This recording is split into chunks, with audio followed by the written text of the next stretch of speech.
Hi, friends. So this is a special piece.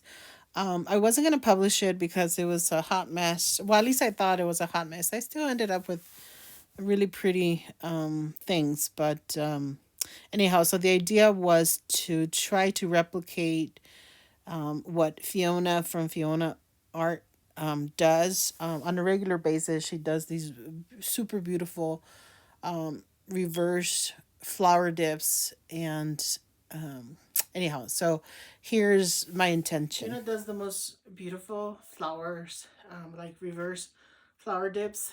um, I don't have a towel big enough for this canvas, and I don't think I have little ones. Well, I mean,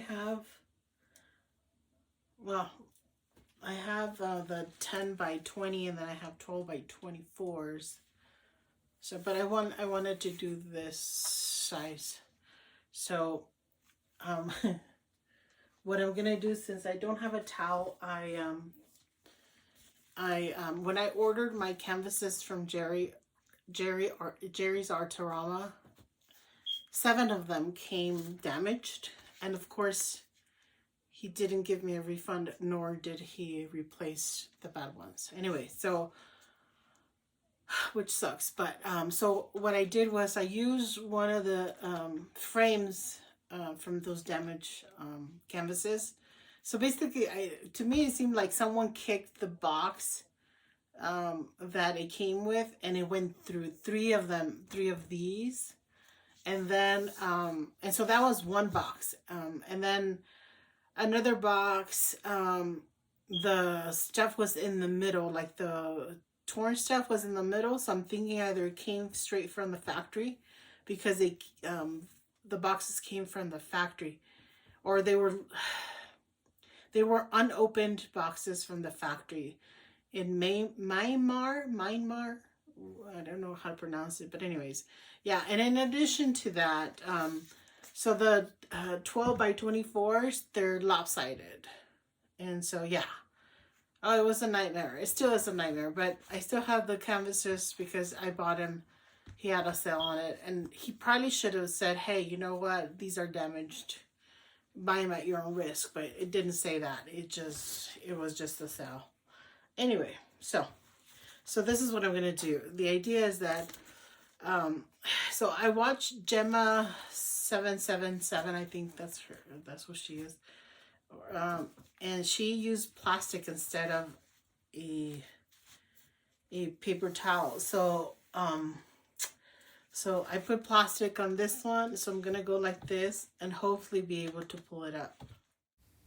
Okay, so we first start off by flooding our canvas. So you always want to have a wet canvas for the reverse flower dips. And I didn't want the canvas to be, or like the background to be like straight white. Although maybe I should have gone with straight white. But anyway, so I decided to go with this pearl light green, and it's really pretty. So I'm hoping that that works out really well. And so now I am going to use up these paints. So I put all my paints into the squeeze bottles, and this is the paint that was left over in the cup. So first I'm going to try to use up the paints in the cup, which at this very minute I'm seeing that perhaps that was a mistake, because it's harder to control how much paint comes out of the cup when you're using a cup versus a squeeze bottle. But nonetheless, I still want to use up these cups, so I'll just continue on. And I'm also seeing that my table is a little lopsided. I kind of knew that, but I thought maybe it wouldn't make a huge difference, but it is. You can clearly see the difference between how it rolls down the the flower cup. So I'm thinking I'm gonna need to probably turn it around. I also realized that I forgot to put the pearl white, which is huge. for Fiona. So I tried to artificially pour it around the flower dip or the flower puddle, and then I added white in there. So it's looking kind of brownish, but that's the copper, so I'm not afraid of that because copper always dries really beautifully, very shimmery. So here's where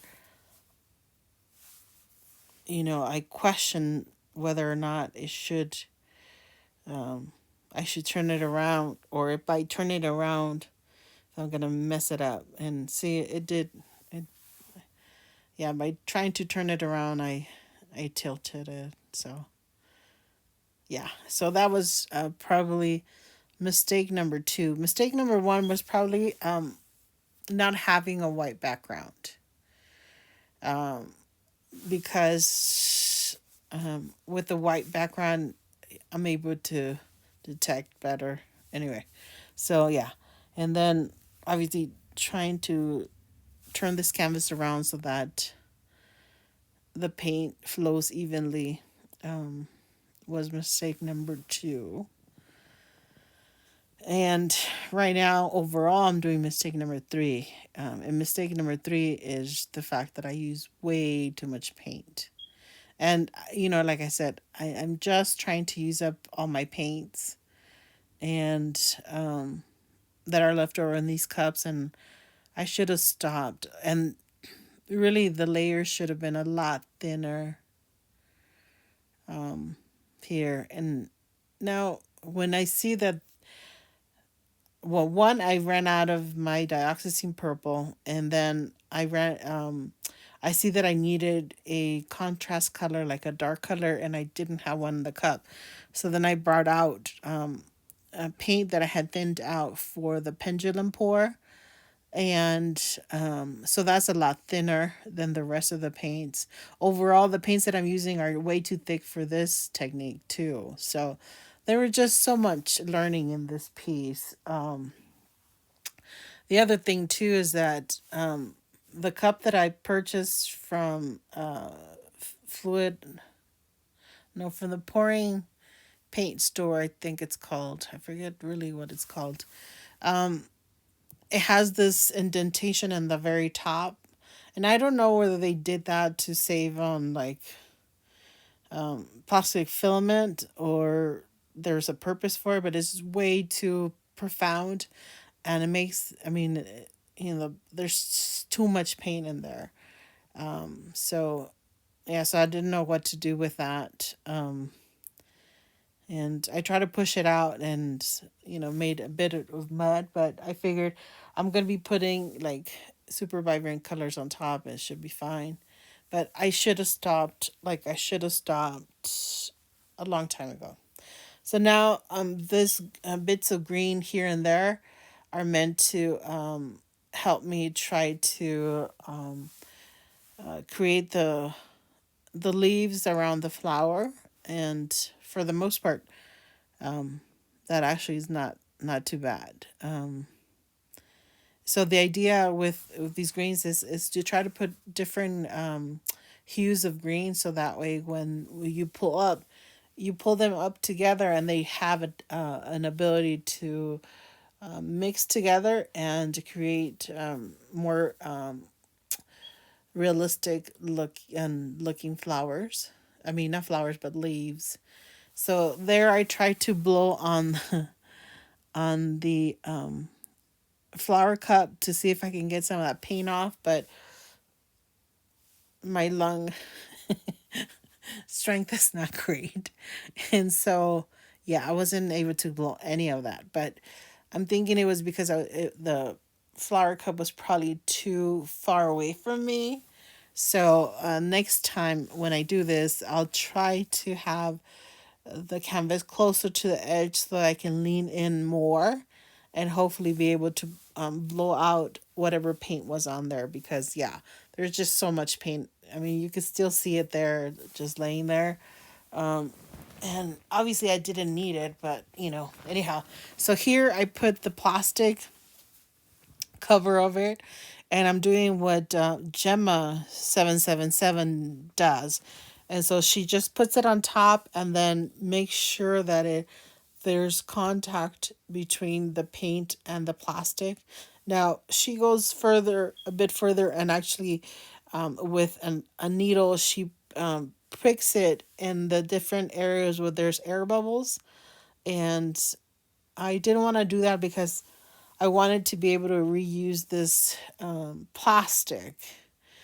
And in hindsight, well, anyway, so it's really pretty, but there's just too much paint. And so then what I try to do is just pull with a spoon, pull it out, and then I just started making mud, right?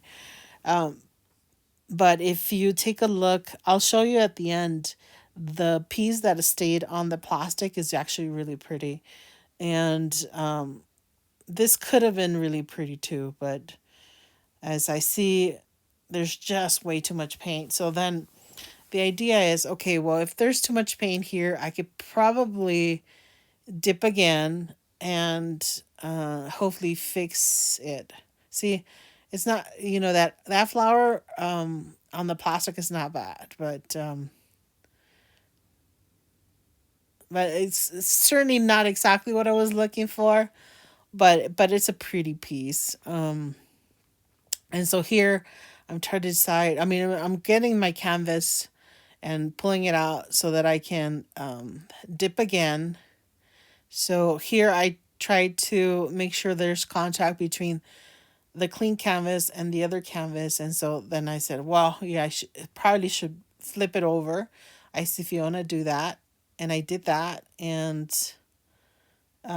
so the one that I'm holding right now, I'm going to go take to the drying rack and I'm going to keep that.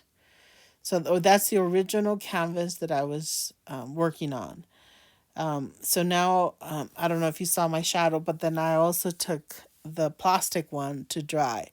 Now this one, I'm gonna just tilt off just because I wasn't sure whether I wanted to like work on another piece right now, or just so I decided just to tilt it off. And was thinking of perhaps doing like a ring pour or maybe like maybe a straight pour over it. But I still need to just tilt off all this excess paint. But as I was basically tilting it from one side to the other, I really liked, even though it's kind of dark and moody and stuff, I like the vibrant pops of color here and there. So I decided to keep it. And so this is probably a piece that only I would like. I like these weird things probably. Yeah, it's because there is this pops of color, there's pops of white.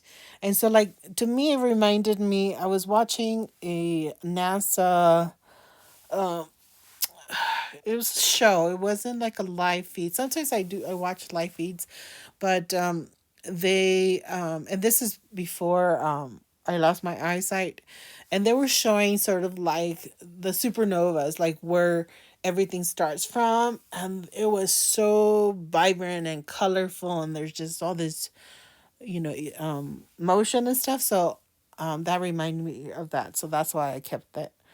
Now here I'm actually showing you the almost dry piece, and this one is the canvas. It was this. No, this is the one that stayed on the plastic, I believe.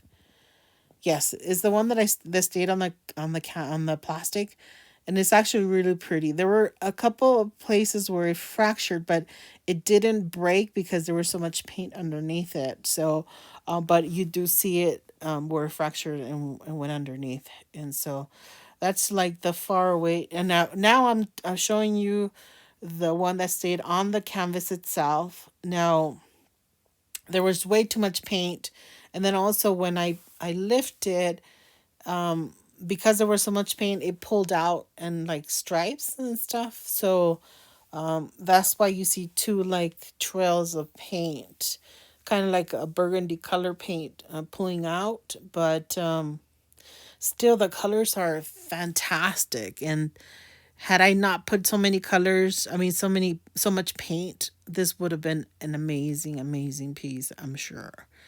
And I don't know if you can see the shimmer because of the all the there are the trails. So I mean, those trails could be part of, like, you know how in the middle some flowers have the big stigmas and the well, anyway, so it could potentially be part of a flower, but anyhow, so yeah, this was an amazing learning experience because I feel like it would have worked. Now, let me show you the piece that I kept. This is third, the second canvas that I used. And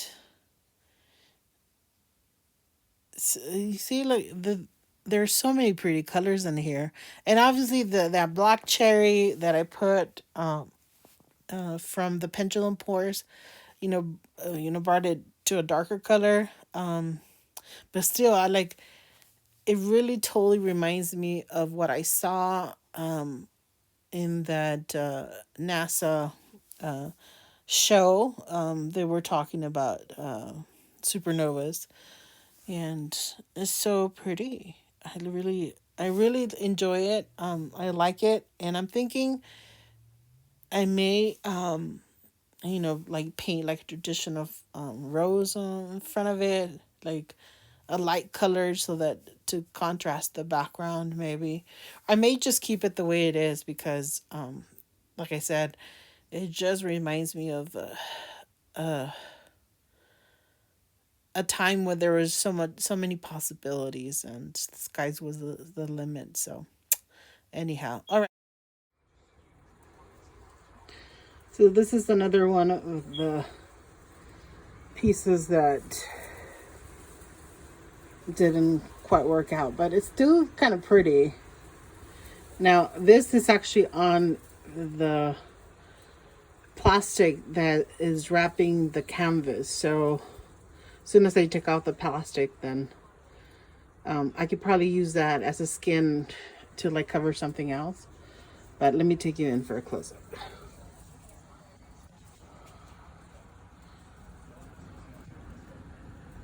So it's already dry, obviously. It's actually really pretty.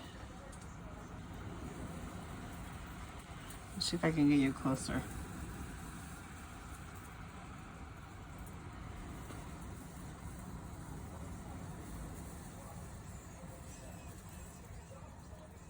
Sorry about the wind.